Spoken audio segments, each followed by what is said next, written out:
Mi nombre es María Paz Sánchez Amono, me desempeño como becaria en el área de nuevos materiales de CONICET, ¿sí? De CEBE. CEBE es el Centro Experimental de la Vivienda Económica, y les voy a presentar un resumen de los nuevos materiales que se generan a partir de los residuos tanto urbanos como agroindustriales. Nosotros venimos trabajando en el área de nuevos materiales, es un área que ya tiene 20 años de existencia, ¿sí?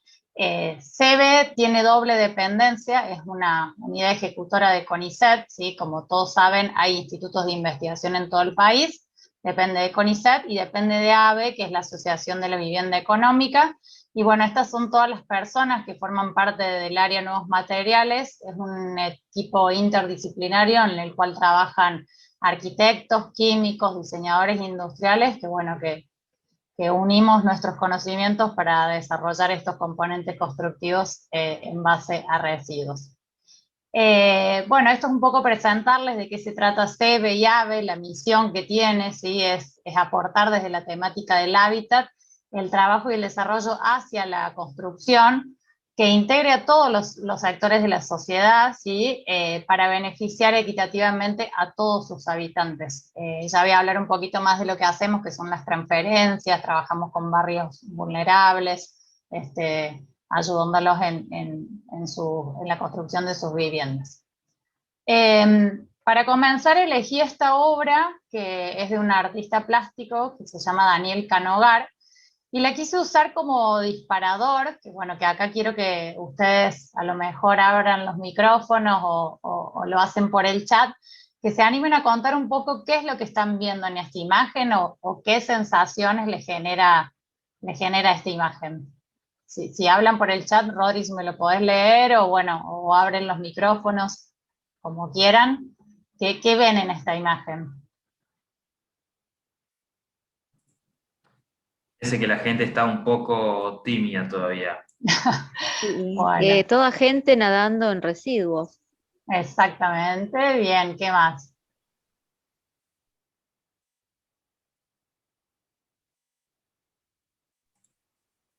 ¿Y cómo está Puede esa ser, gente? está como muy pacífica, ¿no? Como haciendo la plancha, ¿o no? Sí, ¿Estarán conscientes de dónde están nadando o no? exactamente, ¿no? ¿Qué es lo que sucede ahí? Acá Yo los Florencia veo, dice que si no hacemos algo con nuestros residuos, supongo, nos van a terminar ahogando. sí, exactamente. Es como que yo también lo veo por ese lado, como la gente ahogada en la basura, ¿sí? Si bien hay algunos que están como en actitud relajada, creo que eso, que estamos siendo como asfixiados por la cantidad de basura que nosotros mismos generamos, ¿sí? Así que bueno, eso era como un poco para romper un poco el hielo y empezar a ver y decir, bueno, a ver, estas son como las famosas islas de plástico que se forman a lo largo de los océanos, que bueno, que se están dando a conocer, que son inmensas y cada vez crecen más, y bueno, creo que hay que tomar conciencia al respecto. Sí, por eso es un poco lo que decimos de los residuos urbanos y agroindustriales, que obviamente la contaminación ambiental se debe a numerosos factores, ¿sí? La contaminación ambiental se genera también porque vivimos en una sociedad consumista, porque la población ha aumentado muchísimo, ¿sí? Y no se toma conciencia de eso. Por parte de los gobiernos no hay iniciativas, es decir, no hay políticas públicas que incentiven el reciclado, ¿sí? Ni tampoco que penalice a quien elimina de manera ilegal los residuos. Esto es un poco también la cifra de residuos que se generan en Argentina. Se generan 14 millones de toneladas anuales de basura, ¿sí? Si hacemos un promedio es 1 kilo de persona de basura por día, es decir, si nosotros vivimos en una casa, 4 personas, más o menos vamos a estar sacando una bolsita de 4 kilos, ¿sí? De basura. Esto en las zonas rurales desciende a 500 gramos por persona aproximadamente. Acá tenemos este gráfico que representa un poco lo que es la composición de los residuos, ¿sí? Fíjense que, bueno, tanto los plásticos representa el 14%, el papel, el cartón el 13%, fíjense también acá en azul los residuos orgánicos, ¿no? 53%, qué importante es tomar la decisión de empezar a hacer compost en nuestros domicilios, ¿sí? Creo que también la cuarentena el año pasado nos incentivó a empezar a reciclar desde casa, ¿sí? Acá empiezo a contarles un poco lo que son los nuevos materiales, ¿sí? O sea, una de las premisas de que tiene la construcción sustentable es utilizar nuevos procedimientos que resuelvan el destino final de los residuos y que empiecen a sustituir los materiales de origen natural, ¿sí? Porque todos sabemos que para la construcción tradicional, como vemos acá en este bloque, se utiliza suelo fértil, se utiliza arcilla, ¿sí? Que son recursos no renovables. Hace poco, relativamente, se aplica este concepto de los nuevos materiales, ¿sí? Bueno, como contaba recién, que la construcción tradicional, siempre esto ocasiona un fuerte impacto ambiental. Por ejemplo, cuando se demuele una obra, ¿sí? Todo eso se vuelve a utilizar como relleno, ¿sí? No se recicla. Entonces, ¿por qué no un poco cambiar el concepto y empezar a adoptar estos nuevos materiales? Se los llama también materiales componentes porque están formados por una combinación de materiales, ¿sí? Nuevos materiales porque surge uno nuevo, donde se complementan por ahí las propiedades técnicas de dos materiales. Tienen algunas desventajas, como por ejemplo que como son muy recientes y no son tan conocidos, bueno, obviamente hay escaso conocimiento entre los usuarios, ¿sí? Por ejemplo, los arquitectos obviamente siempre recomiendan los elementos constructivos tradicionales, ¿sí? Falta a lo mejor que se den a conocer un poco más y que se los incluya, por ejemplo, en los planes de estudio de carreras como arquitectura, diseño industrial, ingeniería, para que esto se dé a conocer y obviamente también que se construyan viviendas con estos materiales. Bueno, hablamos también un poco de esto que ya es súper conocido, que es la regla de las 3R, ¿sí? Es una de las alternativas, ¿sí? Que utilizamos, son 3 palabras muy conocidas, que son como los pilares, que son por reducir, reutilizar y reciclar. Yo les puse acá unos dibujitos con unos ejemplos, porque bueno, reducir se logra con el cambio de los hábitos sociales. Ya hace bastantes años que en Córdoba no se utilizan más las bolsas de plástico, y nos hemos acostumbrado a ir al supermercado con las bolsas de tela. Reutilizar es volver a utilizar el mismo producto sin aplicarle tratamientos, ¿sí? Para algo diferente al uso original, ¿sí? Por ejemplo, unas latas que las convertimos en lapicero, en florero, ¿sí? Y reciclar es un proceso que permite obtener materia prima a partir de la basura. En este caso les puse una imagen que son los ladrillos de PET, que son unos ladrillos que fabricamos en el CEDE, ¿sí? Entonces, son como los 3 conceptos que hay que tener en claro para tener. Y este otro, que también es bastante nuevo, ¿sí? Que es el paradigma de la economía circular, donde se propone la optimización de los recursos en un ciclo continuo, que es como muy diferente a lo que es la economía lineal, ¿sí? Que es unidireccional, es decir, se extrae, se produce, se consume, ¿sí? Y se desecha, si se convierte en residuo. Eso es la economía lineal. Y la economía circular es diferente, ¿sí? Se trata de optar por materiales derivados de recursos naturales, ¿sí? Que se reciclen. Esto lo vamos a ver más adelante con uno de los ejemplos de las tecnologías que tenemos en CEBE que se aplica la economía circular. Bueno, otro de los factores importantes a la hora de reciclar es conocer los tipos de plástico, ¿sí? Porque bueno, en los envases siempre figura este círculo. Yo acá, por ejemplo, tengo una botella de Coca-Cola, ¿sí? Siempre las botellas lo van a, no se ve porque bueno, es medio transparente, siempre las botellas lo van a encortar en la parte inferior, ¿sí? Cada uno de ellos representa el tipo de plástico, ¿sí? Hay algunos que son más fáciles de reciclar que otros, pero bueno, lo importante es empezar a conocerlos para que los identifiquemos. Bueno, el primero, el número 1 es el PET, que representa el polietileno teraftalato, ¿sí?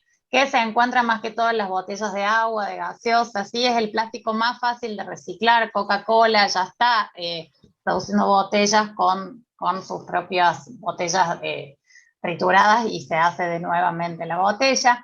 El polietileno de alta densidad, ¿sí? Que se encuentra en los productos de limpieza, en los bidones de lavandina, ¿sí? Es un plástico también fácil de reciclar y presenta alta resistencia a los impactos y a la temperatura. El PVC, que es el número 3, que es el policloruro de vinilo, ¿sí? Se encuentra obviamente en los caños de PVC, en las tarjetas de crédito, ¿sí? En las tuberías. Es difícil, pero posible de reciclar si tiene una buena resistencia. Después tenemos el polietileno, el hermano del otro, pero este es el de baja densidad, ¿sí?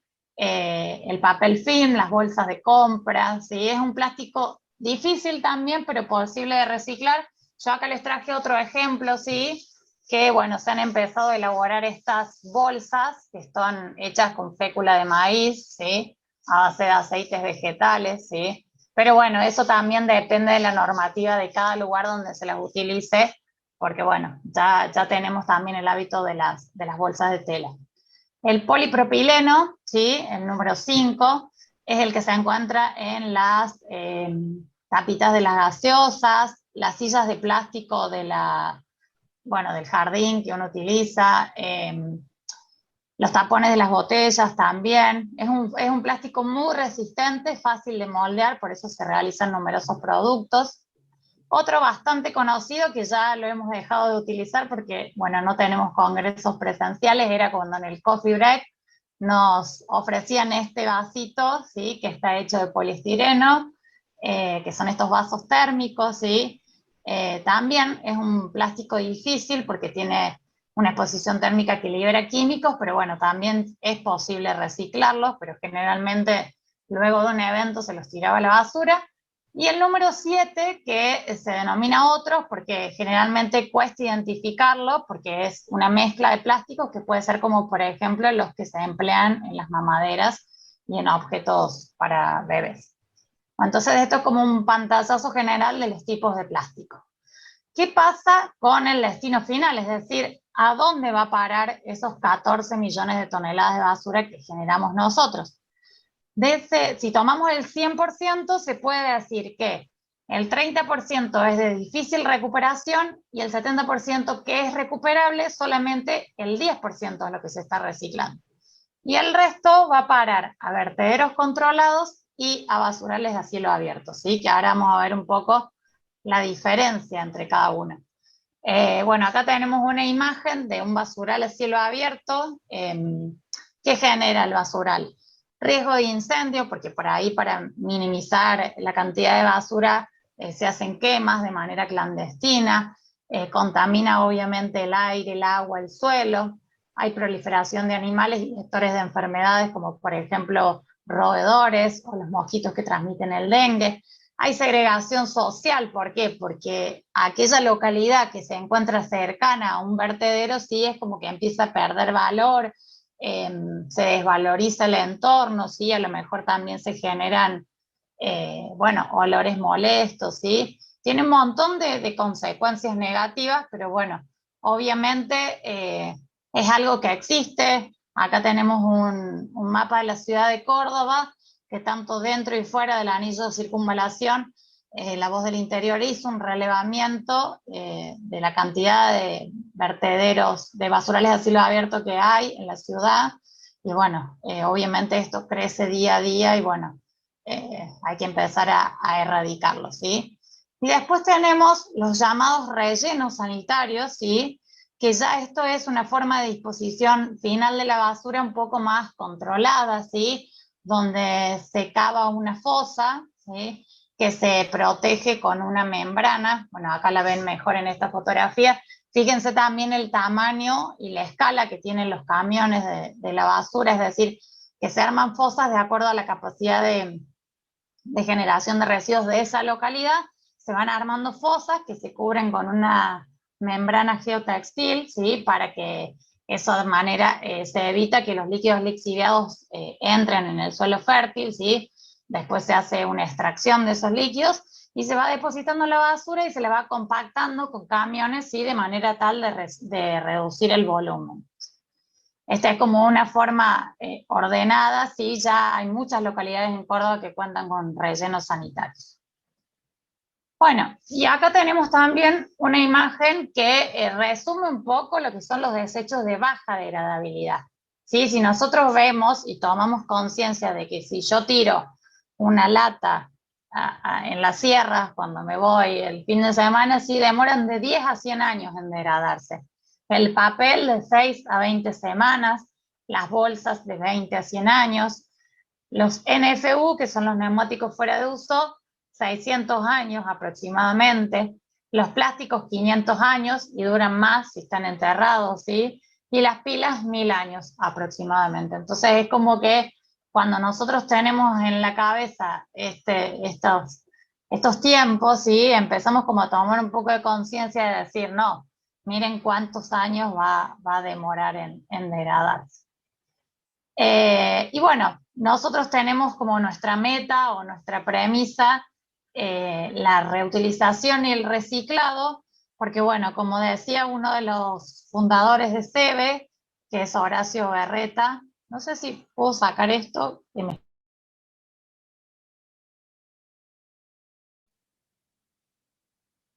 Hola, pará. María Paz, te silenciaste. Sí, perdón, quise bajar Ahora sí. esto. Sí, ahí está. Ahí estamos.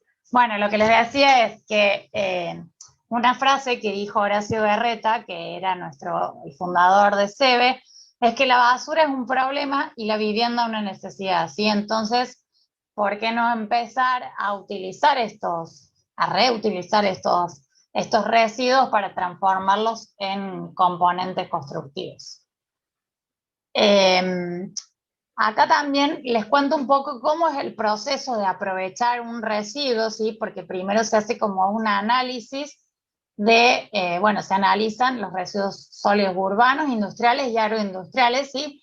Y tiene como un proceso en el cual se analiza la viabilidad de aplicación, es decir, se analiza si realmente tiene características técnicas que valga la pena reciclarlo, y se analiza también la cantidad, es decir, si es un residuo que se encuentra en abundancia, ¿sí? Como para poder desarrollar un componente constructivo, al cual también va a pasar por una etapa de ensayos, ¿sí? De aptitud técnica, le llamamos nosotros, que son ensayos de tipo físicos, químicos, mecánicos, desempeño técnico. Muchas veces se construye un prototipo para evaluarlo y luego recién pasar a la otra etapa, que es la construcción de una vivienda social, de un edificio comunitario, de un espacio urbano. No solamente se pueden hacer espacios cerrados, sino también espacios abiertos, como puede ser una parada de colectivos, bancos, de plazas, ¿sí? O sea, es múltiples las opciones con las cuales se pueden aprovechar los residuos.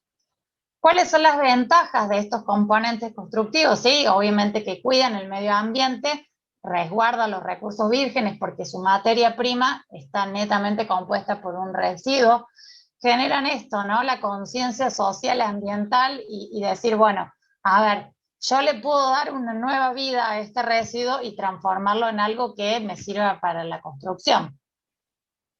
Y las desventajas que tenemos, en algunos casos desventajas económicas, porque bueno, como hablaba al principio, hay una falta de políticas públicas que incentiven el reciclado, sí, que estimulen el reciclado, y también hay productos competitivos, porque bueno, a lo mejor por ahí un ladrillo reciclado va a tener un costo un poquito más alto que un ladrillo común, pero diríamos, el municipio, por ejemplo, se está ahorrando en costos de enterramiento, ¿sí?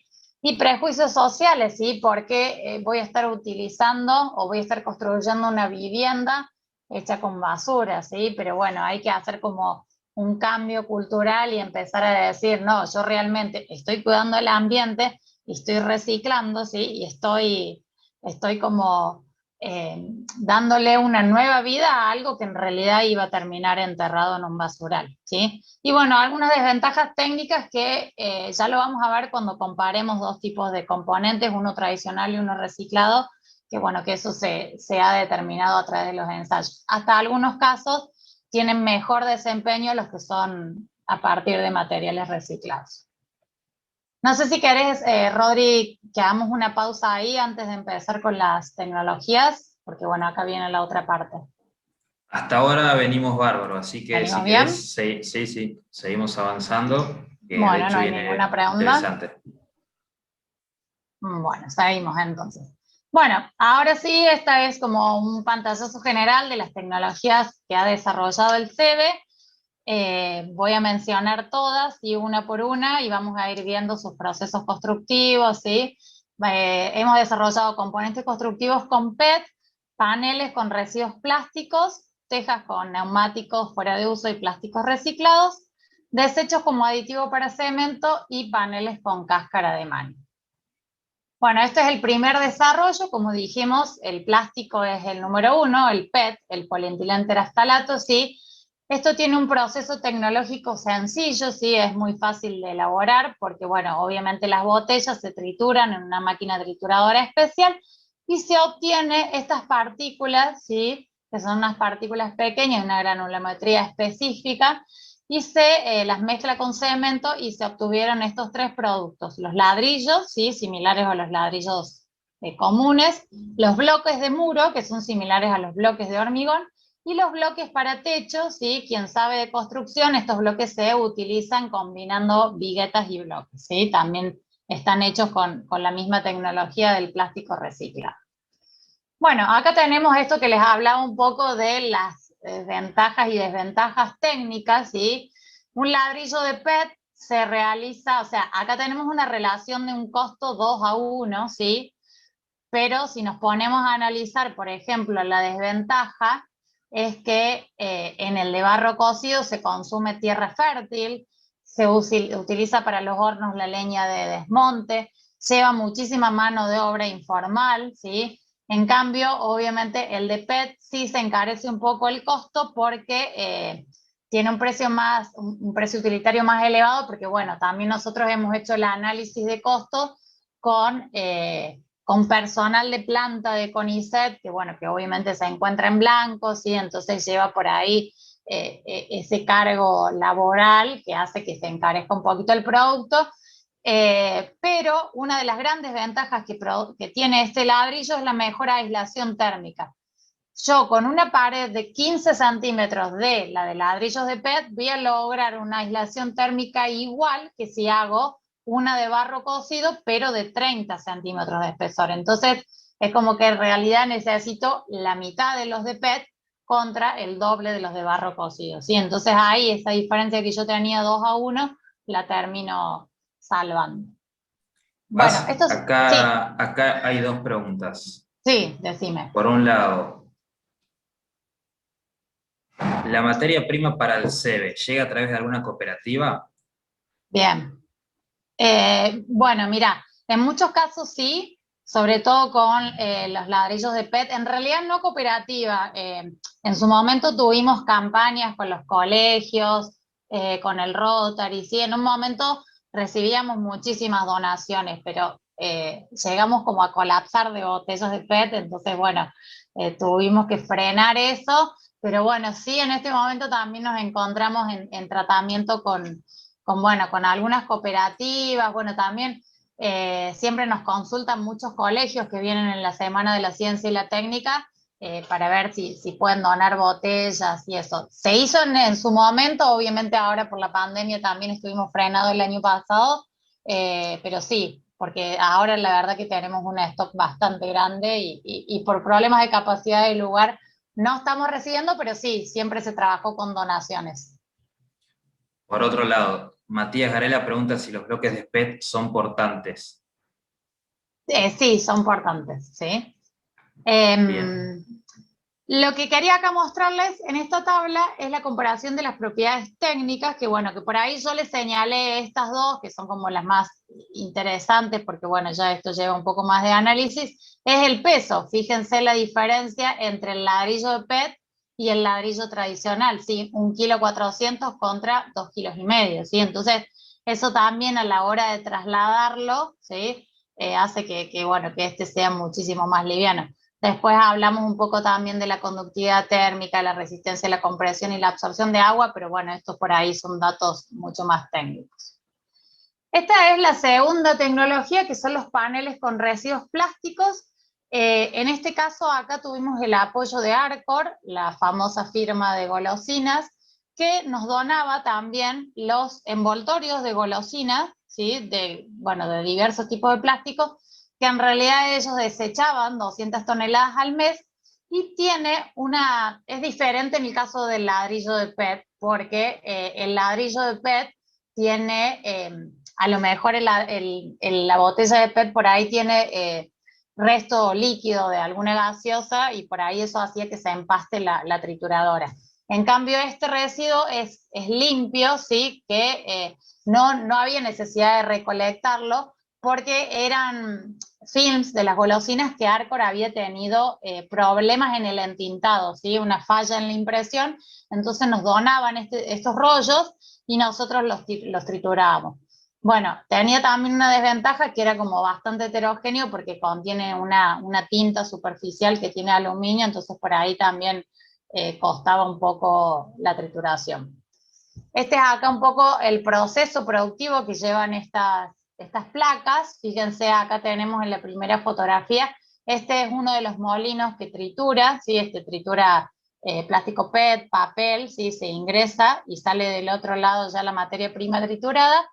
Se lo mezcla con una resina poliéster, obviamente, bueno, en una batea, y fíjense que la persona está tomando todos los recaudos con máscara, con protección, con guantes, y se lo dispone sobre un molde que luego se prensa, ¿sí? Durante un tiempo determinado hasta que eso se empieza a secar, y esa es un poco la imagen de la terminación, de cómo queda el panel. Bueno, acá lo tenemos en blanco y negro, pero acá lo tenemos en color. Y bueno, en ese momento se fabricaron vanitoris, también se pueden fabricar estantes, repisas, ¿sí? Porque bueno, tiene buenas propiedades de trabajabilidad, se le han podido colocar bisagras, manijas, tornillos, ¿sí? Sería como una especie de símil madera, pero en realidad está hecha con plásticos reciclados. Bueno, este es otro de la tercera tecnología que voy a presentar, que son las tejas con neumáticos y plásticos reciclados.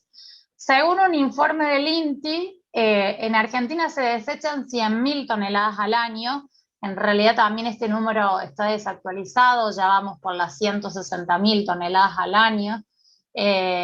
Pasa también que, bueno, que INTI no actualiza esa cifra, pero bueno, extraoficialmente ya ha superado esa cantidad. Y el polietileno proveniente del packaging, ¿sí? Que en Argentina se desechan 780.000 toneladas anuales. Estos dos residuos se trituran y acá tenemos un poco también el proceso que se utiliza: termomoldeo con compactación, es una máquina extrusora donde se ingresa la materia prima. Sí, fíjense que obviamente la teja tiene el color negro propio característico de un neumático. Se coloca esta mezcla sobre la matriz, ¿sí? Sobre el molde que ya tiene la forma de la teja. Esto se compacta, ¿sí? Es una prensa, ¿sí? Bastante grande, y se obtiene este producto que, si ustedes alcanzan a ver en la fotografía, tiene como un sobrante en los laterales, que son como unas rebabas producto de la presión que ejerce la máquina. Y bueno, estas se retiran en caliente, se ponen a secar en un bastidor, y una vez que se secan se le retiran los sobrantes de la mezcla para tener la teja terminada como tenemos en la fotografía. También este sistema de cubierta es sustentable, tiene menor peso específico que las tejas ya conocidas de hormigón y cerámico. Una teja de caucho pesa 1,290 kg contra una teja cerámica que pesa 2,5 kg, y una teja de hormigón 3,5 kg aproximadamente. Tiene mayor resistencia al impacto duro, porque bueno, sabemos que en Córdoba tenemos el fenómeno climático de granizo, ¿sí?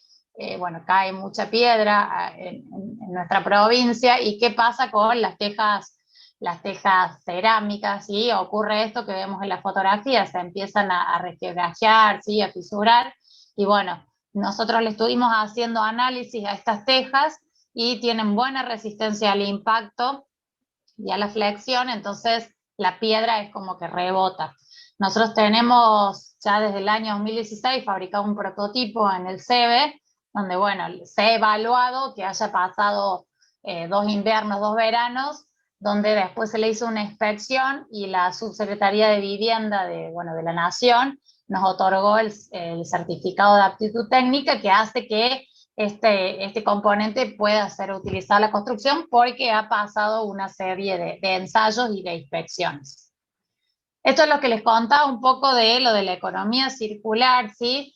Lo que estuve probando cuando fabricaba las tejas, acá ven también la fotografía que la teja sale como con un borde de mezcla que sobresale, y eso nosotros lo recortamos con una sierra y lo volvemos a triturar en una de las máquinas y volvemos a fabricar tejas, ¿sí? Es como que esos bordecitos que salen, acá se ven más clarito en la figura 1, los volvemos a triturar, fabricamos la teja 2, los volvemos a triturar a los bordes, fabricamos la teja 3, así hasta llegar a la teja 5, y a esa teja 5 le hicimos numerosos ensayos para ver si había ganado o perdido propiedades técnicas, y la verdad que los resultados fueron muy buenos. Entonces es como que el mismo sobrante, la misma basura se vuelve a insertar al ciclo y se elabora una nueva teja. Esta es una investigación que también se analizaron, porque muchas veces empresas privadas llegan a CEBE y nos cuentan un poco el problema que tienen con los residuos, dicen, miren, tenemos X cantidad de residuos, ¿qué podemos hacer con esto? Acá lo que se hizo fue agregar los residuos de las cáscaras de maní, que se generan 30 toneladas al día, el residuo de pulido de mosaicos y el residuo de pulido de porcelanato, como material para adición en el cemento Portland.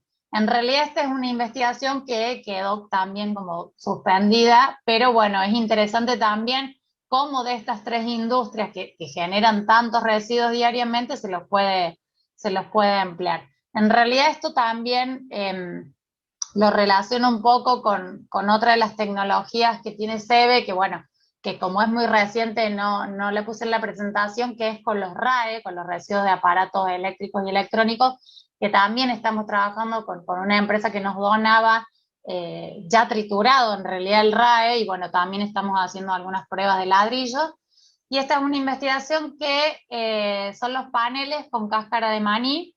Sí, bueno, Córdoba es una provincia manicera y también se desechan 300 toneladas al año de cáscara de maní, y bueno, también con una resina similar a la tecnología del Vanitori que mostré anteriormente, se han logrado hacer cielos rasos, ¿sí? O acá como vemos en esta imagen, paneles divisorios, escritorios, bueno, también repisas, estantes, ¿sí? Numerosas opciones también tiene esta tecnología. Y muchas veces, o a lo mejor puede surgir la pregunta si estos componentes se comercializan. Nosotros somos un instituto de investigación, ¿sí? Que nos dedicamos a desarrollar estos componentes. Nosotros no podemos vender, sino que lo que hacemos son transferencias tecnológicas, ¿sí? A través de una metodología o de una figura que se llama STAN, que es el Servicio de Transferencia de Alto Nivel, que esto incluye como una serie de etapas. En un primer momento, por ejemplo, supongamos una ONG que quiere fabricar ladrillos. Todas las personas que forman la ONG vienen a CEBE, cuando se podía hacer presencial, se dicta un curso de capacitación, ahí también los asesoramos en la compra de maquinaria que van a necesitar para esa tecnología, nos muestran fotografías del lugar, nosotros le decimos si el tamaño a lo mejor de un galpón es apto o no para producir. Después tenemos una segunda capacitación ya en la propia planta con la maquinaria que adquirieron, y se hace también un acompañamiento a lo largo de todo el proceso del armado de este emprendimiento productivo, y se verifica, se hacen ensayos periódicos, el control de calidad, es decir, por ejemplo, de los ladrillos, sí, están saliendo bien los ladrillos que estaban haciendo, y se hace también, bueno, como un seguimiento y un monitoreo de todo el emprendimiento.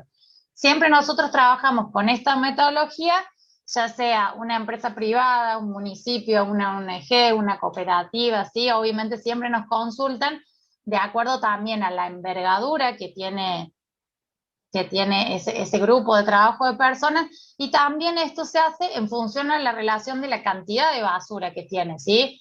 Porque para realizar todos estos componentes hay que tener como un stock permanente de de residuos como para alimentar un emprendimiento productivo.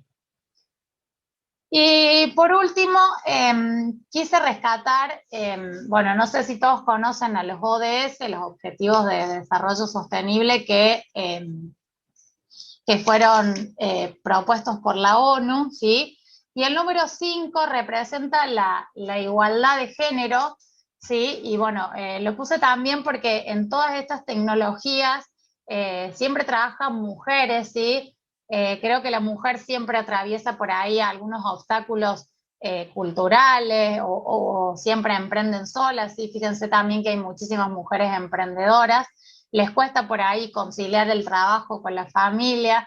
Ahí puse también las cifras, que solamente el 21% de las empresas en Argentina están dirigidas por mujeres, ¿sí? Y según la ONU Mujeres, que en el 2019 tuve la oportunidad de participar de unas jornadas, contaban que el 50% de las mujeres y las niñas carecen de vivienda, de una vivienda duradera, habitable o suficiente. Entonces creo que cuando una persona también tiene un acceso a una vivienda asequible, adecuada, esto también le abre las puertas bueno, a tener un mejor trabajo, mejor ingreso, ¿sí? Nosotros en el año 2013 también se hizo un proyecto con mujeres que se llamó Ellas Hacen, ¿sí? Acá tenemos fotografía, fue un programa del Ministerio de Desarrollo Social.